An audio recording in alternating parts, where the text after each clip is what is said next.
je vous salue dans le précieux nom de notre Seigneur Jésus-Christ. Vous êtes la bienvenue sur cette chaîne, l'unique véritable Dieu, où je partage la parole vivante, la parole efficace, la parole créative, celle qui était depuis le commencement. Oui, bien mes frères et sœurs, je souhaiterais aider chacun de nous à se rapprocher de Dieu afin de développer sa relation d'intimité avec Dieu. Bien mes frères et sœurs en Christ, lorsque vous connectez cette chaîne, édifiez-vous via la parole. Que la parole s'en sémence dans votre cœur. Et oui, bien mes frères et sœurs en Christ, il est écrit dans la parole de Dieu. Mon peuple périt faute de connaissance. Consciente de ce fait, je vous invite, bien mes frères et sœurs en Christ, à vous joindre à moi afin qu'ensemble, nous partageons la parole. Partager la parole pour toucher les vies. Partager la parole pour toucher, transformer les vies. Partager la parole pour toucher, changer les vies. Partager la parole pour toucher, illuminer les cœurs. Partager la parole pour toucher, sauver les vies. Bien, mes frères et sœurs en Christ, de la sorte, nous manifestons l'amour de Dieu. Et sur ce, nous amènerons plusieurs à la repentance et à la conversion. Voyez-vous, tel que mentionné dans la parole de Dieu, il y aurait plus de joie au ciel. Nous allons inonder le ciel 2 fois et encore 2 fois. Bien, mes frères et sœurs en Christ, je vous invite bien évidemment à vous abonner. Vous abonner vous permettra de recevoir plus d'enseignements. Ces enseignements vous aideront pour votre édification. Vous abonner vous permettra bien évidemment de garder une relation d'intimité avec Dieu via la parole. Merci Seigneur. Bien-aimés dans le Seigneur, je me réjouis de venir aujourd'hui partager avec vous la parole de Dieu. Je vous prie d'écouter cette très belle chanson. Et par la suite, nous allons poursuivre avec un autre enseignement.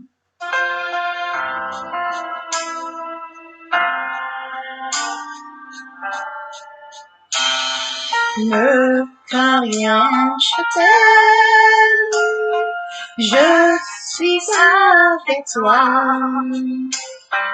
Promesse suprême qui soutient ma foi.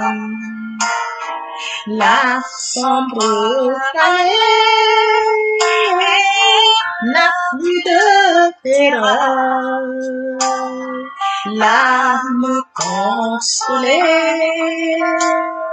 je marche avec mon sauveur. Non, non, non, non, jamais tout seul. Jamais tout seul. Jésus mon sauveur me garde. Je me laisse seul. Non, non, non, non, jamais tout seul. Non, jamais tout seul. Jésus mon sauveur me garde. Je ne suis jamais tout seul. L'eau de ma lumière ne lui compte bonjour. Jésus ma lumière m'éclaire toujours. Quand je perds de vue l'astre radieux à travers la nuit, Jésus me montre les cieux. Non, non, non, non, jamais tout seul. Oh, non, jamais tout seul. Jésus mon sauveur me garde. Je me suis t'en laisse seul. Non, non, non, non, jamais tout seul. Jamais tout seul. Jésus mon sauveur me garde. Je ne suis jamais tout seul. Et danger accourt sur l'inconnu. De près il m'entoure, et plus près est Jésus. Qui dans le voyage me redit ses lois, me permet courage, je suis toujours avec toi. Non, jamais tout seul, non, jamais tout seul. Jésus mon sauveur me garde, jamais ne me laisse seul. Non, non, non, non, jamais tout seul, non, jamais tout seul. Jésus mon sauveur me garde, je ne suis jamais tout seul. Jésus mon sauveur me garde, je ne suis jamais tout seul. Jésus mon sauveur me garde, je ne suis jamais tout seul. Merci Seigneur Jésus, merci ton Père Céleste. Je ne suis jamais tout seul. Tu m'aimes, tu nous aimes. Merci Seigneur. Amen. Oui, bien, frères et sœurs en Christ, après avoir savouré cette belle chanson, nous allons passer en prière afin de poursuivre notre enseignement de ce jour. Tendre Père Céleste, je te bénis ce matin, je t'élève, je t'acclame, je t'honore. Ô Dieu grand, ô Dieu bon, ô Dieu juste, véritable Dieu c'est. Merci Seigneur pour ce nouveau jour, pour ce nouveau matin. Merci pour la santé divine. La protection divine, la sécurité divine comptée parmi les vivants, nous sommes infiniment reconnaissants. Esprit Saint, viens sanctifier les lieux, dresse autour de moi un mur de feu, afin d'éloigner toute influence négative qui pourrait nuire à ma prière, arrange ma prière, sécurise-la. Conduis-la afin qu'elle parvienne agréablement aux oreilles de mon Dieu. Merci, Saint-Esprit. Père, je te dis merci pour ce moment précieux, que tu me donnes de venir honorer à ce rendez-vous où je partage la parole du vent, la parole efficace, la parole créative, que ces paroles toutes changent les vies, qu'elles transforment, sauvent les vies, qu'elles illuminent les cœurs, tu peux le faire, tu sais encore le faire. L'honneur, la gloire, l'adoration te reviennent pour les siècles des siècles. Au nom puissant de Jésus-Christ, je t'ai prié, Papa. Amen. Et oui, bien, mes frères et sœurs en Christ, nous allons poursuivre par la lecture de 1 Corinthiens 15, 42. Là, il est écrit: Ainsi en est-il de la résurrection des morts. Le corps est scellé corruptible, il est ressuscité incorruptible. Bien, mes frères et sœurs en Christ, nous allons poursuivre notre enseignement ce jour, intitulé La puissance de la résurrection. Et oui, bien, mes frères et sœurs en Christ, après lecture de 1 Corinthiens 15, 42, vous ressuscitez nous donne les moyens de travailler dans la vie de nouveau. Bien, mes frères et sœurs en Christ, là, il est mentionné tout au début. Ainsi en est-il de la résurrection des morts. Le corps est semi-corruptible. Il est ressuscité incorruptible. Lorsque nous remontons dans les Écritures, bien, mes frères et sœurs en Christ, Dieu a créé l'homme. Dans l'Ancien Testament, Dieu a créé l'homme, Adam. Il a utilisé la terre pour créer l'homme. Bien, mes frères et sœurs en Christ, le corps corruptible, c'est le corps que nous portons. Christ. Et oui, bien, mes frères et sœurs en Christ, après lecture de 1 Corinthiens 15, 42, nous comprenons que le corps actuel est un corps mortel. Le corps que nous portons est un corps mortel, sujet de dépérissement. Oui, bien, mes frères et sœurs en Christ, après la mort, notre corps sera transformé. Il sera transformé en un corps spirituel. Bien, mes frères et sœurs en Christ dans le Seigneur, le corps spirituel ne sera plus sujet des lois de la nature. Le corps spirituel sera une transformation. Ou bien, mes frères et sœurs en Christ, le corps spirituel ne sera plus sujet des lois de la nature. Le corps spirituel sera plus fort. C'est un corps qui ne connaîtra pas la maladie, qui ne connaîtra pas ce que nous connaissons sur ce corps terrestre important. Le corps spirituel, c'est un autre corps, bien, mes frères et sœurs en Christ. Notre corps spirituel, bien, mes frères et sœurs en Christ, ne mourra pas. C'est un corps que nous recevons après la mort. Poursuivons avec notre enseignement de ce jour. Par la lecture de Romains 6, verset 14 au verset 15, là, il est écrit, car le péché n'aura point de pouvoir sur vous, puisque vous êtes non sous la loi, mais sous la grâce. Quoi donc pécherions-nous parce que nous sommes non sous la loi, mais sous la grâce, loin de là. Bien, mes frères et sœurs en Christ, après lecture de Romains 6, verset 14 au verset 15, il est question de nous rappeler ce qu'il en était lorsque nous vivons sous la loi, ce qu'il en est du moment présent où nous vivons sous la grâce. Bien, mes frères et sœurs en Christ, je voudrais que nous comprenions que lorsque nous vivons sous la loi, bien, mes frères et sœurs en Christ, je voudrais que nous comprenions que lorsque nous vivions sur la loi, le péché régnait en maître sur nous. La loi était incapable de faire de nous des justes et nous donner la victoire sur le péché. À partir du moment où Christ est mort sur Golgotha, bien, mes frères et sœurs, le péché régnait en maître sur nous et la loi était incapable de faire de nous des justes. Et oui, bien, mes frères et sœurs en Christ, à partir du moment où Christ est mort sur Golgotha, nous sommes unis en Christ. Nous bénéficions de la grâce. Oui, bien, mes frères et sœurs en Christ, à partir du moment où nous sommes unis en Jésus-Christ, c'est Jésus-Christ qui règne sur nos vies. Il nous donne le pouvoir, la capacité de dominer sur le mal. Il nous donne la capacité de faire du bien et que le bien puisse dominer sur le mal. Oui, bien, mes frères et sœurs en Christ, pendant la loi, il nous était impossible. Mais sous la grâce, par notre union en Christ, nous avons la capacité de dominer sur le mal.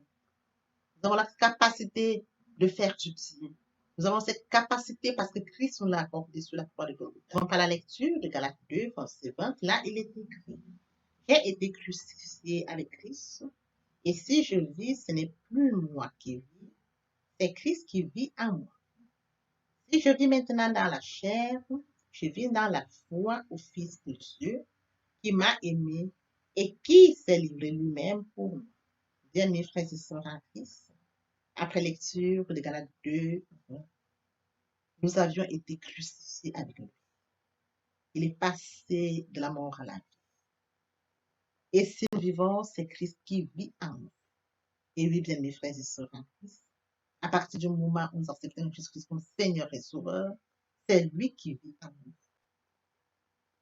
Nous vivons dans la chair, mais, bien, mes frères et sœurs en Christ, nous vivons dans la foi du Fils de Dieu, qui nous a aimés et qui s'est livré pour nous. Oui, bien, mes frères et sœurs en Christ, après lecture de Galates 2, verset 20, nous comprenons que nous ne sommes plus seuls, car Christ vit en nous.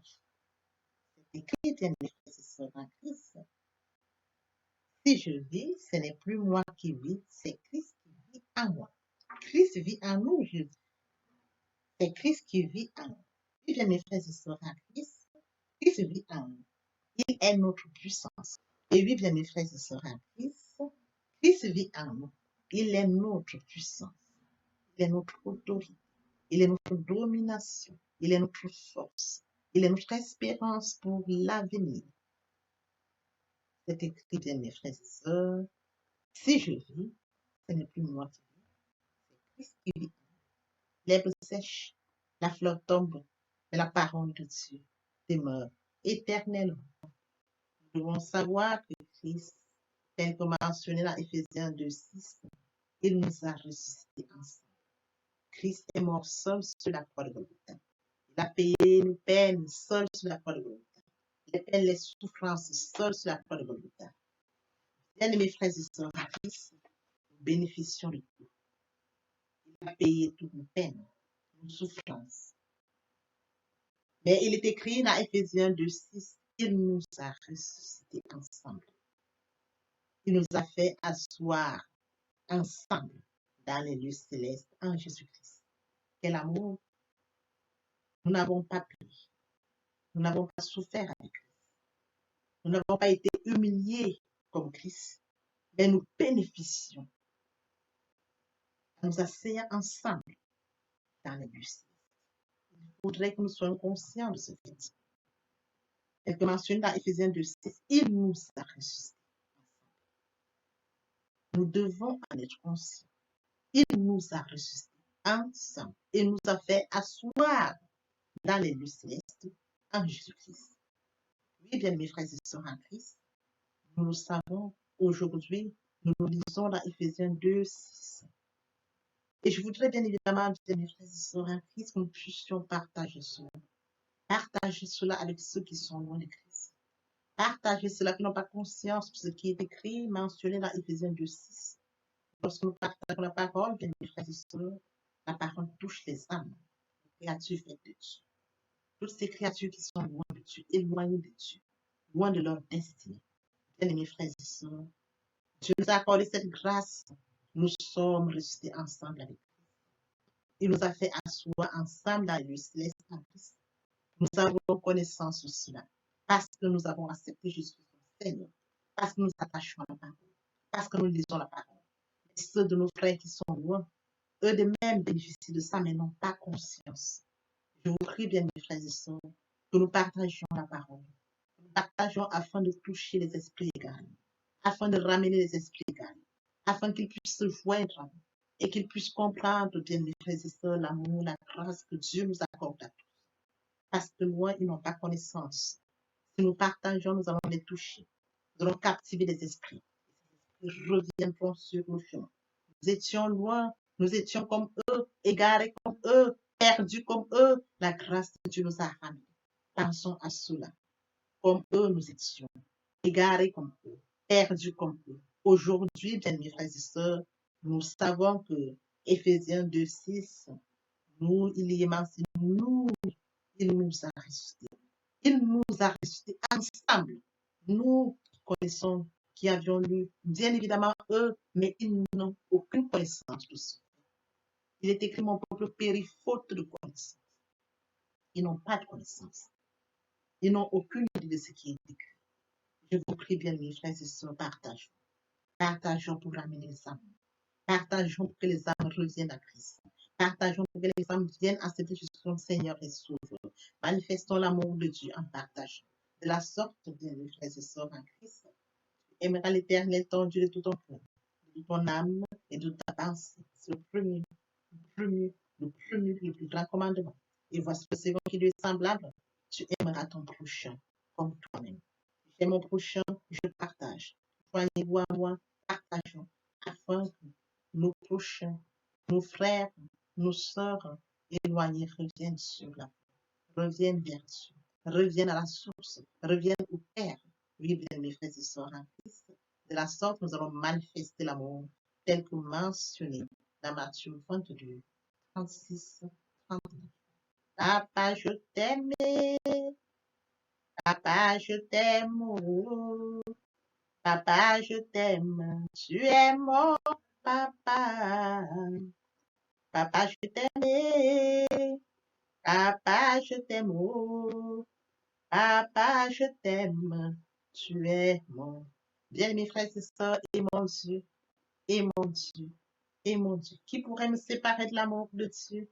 Serait-ce la tribulation, ou l'angoisse, ou la persécution, ou la faim, ou la nudité, ou l'épée, ou le péril? Rien de cela ne pourrait me séparer de l'amour de Dieu. Bien, mes frères et sœurs en Christ, et mon Dieu, et mon Dieu, et mon Dieu. Le moment est venu pour nous de poursuivre avec les deuxième et troisième parties qui viendront compléter cette première pour notre édification. Sur ce, je vous invite de tendre l'oreille, bien mes frères et sœurs, pour poursuivre cet enseignement. Merci, Seigneur. Poursuivons avec la deuxième partie et troisième partie de notre enseignement qui viendront compléter cette première pour notre édification. Sur le parti, c'est regretter, c'est sans vouloir, c'est pleurer. La repentance est un changement d'attitude, se détourner de son mal pour se tourner vers Dieu. Nous confessons le péché, les fidèles et justes pour nous les pardonner et pour nous purifier de toute iniquité. Se convertir, c'est le fait de déplacer le centre de gravité de ma vie ancienne vers mon Dieu. Se convertir, c'est de croire en Jésus. Avant, nous avions une vie qui ne nous pas Dieu. Nous devons nous détacher de cette vie. Et le centre de gravité doit venir vers la nouvelle vie. Lorsque les cœurs se convertissent, le voile est ôté. Or, le Seigneur, c'est l'Esprit là où est l'Esprit du Seigneur, là, et la liberté. Toutes les personnes qui ne sont pas encore engagées à suivre le Seigneur, pour ceux qui sont engagés, mais qui aurait abandonné pour quelque raison que ce soit, le moment est venu pour nous de passer en prière via cette chanson.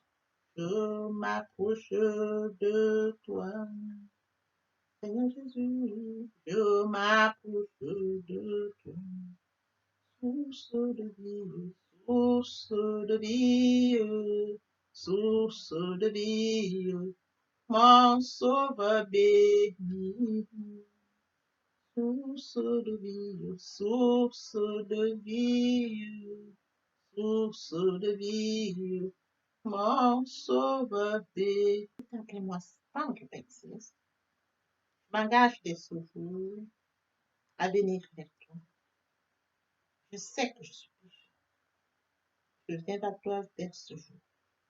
Jésus-Christ est mort sur le Golgotha pour mes fautes, mes manquements, ma désobéissance.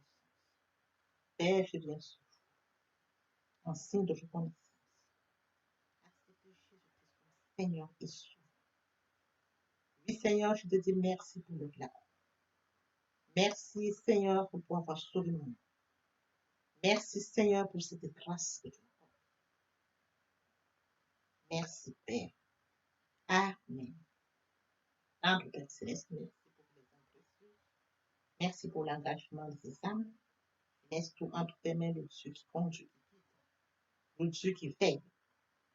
Tu sais le faire, tu peux encore le faire. Je te donne l'honneur, la gloire, l'adoration pour les siècles des siècles. Au nom puissant de Jésus-Christ. Amen.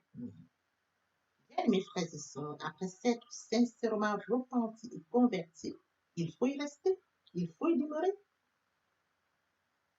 Via la méditation, comment le faire? Premièrement, invoquer le Saint-Esprit afin que l'Esprit prenne vrai contrôle durant la méditation. Suivant la lecture du verset ou du chapitre qui servira d'appui, Matthieu 4, l'homme ne vivra pas seulement de pain, mais de toute parole qui sort de la bouche de l'Éternel. Méditer la parole, c'est l'approfondir, c'est la mûrir, c'est aller en réflexion. Pour ce livre la loi s'éloigne point de ta bouche, mais il le faut. C'est alors que tu auras du succès dans tes entreprises. C'est alors que tu réussis. Après méditation, il faut recevoir la parole. C'est à la fin. Il faut une ferme assurance des choses qu'on espère, une démonstration de celles qu'on ne voit pas. La foi vient de ce qu'on entend vient de la parole de Dieu. Par conséquent, la foi vient de la parole de Dieu. Bien, mes frères et sœurs, vient dans le moment de mettre en pratique. On nous donne tout ce qu'on reçoit. En louange la parole, en adoration la parole, en jeûne et prier la parole, déclarer la parole au moment opportun. Nous observons cette étape, nous rencontrons grandir spirituellement, en développant une relation d'intimité avec Dieu. Voyez-vous, nous allons dégager l'amour de Dieu. Dans l'espoir que cet enseignement est enrichissant, je vous prie de le partager au maximum autour de vous, afin de participer à l'édification de votre entourage et encore plus. L'Éternel Dieu vous bénisse, ainsi que vos familles respectives. À très bientôt. Et